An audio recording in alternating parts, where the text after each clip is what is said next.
Ang taong gasalig sa Ginoo dili gayud pakyason sa Dios. Busa igsoon ko diha ni Kristo sa kanunay pag-ampo mo hugot sa Dios. Nagmata sa buntag ug nagkagabi pag-ampo mo kung kaya nimo 3 times a day ang pag-ampo aron malikay ka ning silot nga diin gihatag na sa Dios nganha sa iyang mga anghel. Sa pinadayag atong mabasa dunay 7 ka anghel na naghawid sa 7 ka panaksan sa kapungot sa Dios na diin ibubu na silot diri sa kalibutan. Ug kung sud-ungon gyud nato ron bisan asa ta mulantaw nga ni sa social media sa news makita nato nagkadaiya ang katalagman, adunay tsunami, adunay sunog, aduna usay bagyo o baha. Matingala ang tawo nga din bisag init kaayo pero mokalit nang mubulog ang kusog nga tubig. Sumao kini timaan nga gibubo na sa mga anghel ang silot diri sa kalibutan. Oron kita kung gusto man ta malikay sa maong silot kanunay gid ta maglimpyo sa atong mga sala.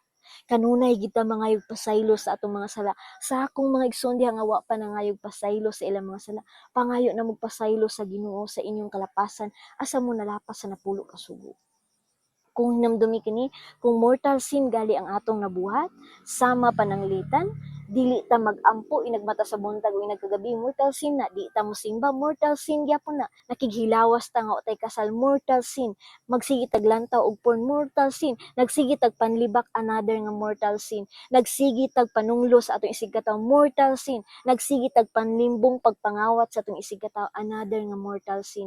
Napata sa kinabuhing kabit-kabit to the left to the right ang bayi or ang laki na imong higugma di lang isa ang imong uyab mortal sin ug kinahanglan nga ato ning hinusudahan ug atong undangan igsuon aron kita malikay sa silot aron di nato mahiguman ang makalilisang nga silot nga ipadangat niining kalibutan. Munang igsuon ludhi ang imong mga sala at asa ka nalapas sa napulo ka sugo.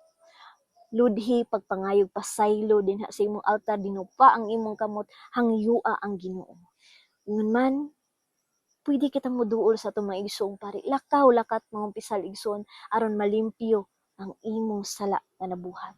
Aron ikaw mapasaylo sa imong kalapasan nga nabuhat niining kalibutan. God bless you.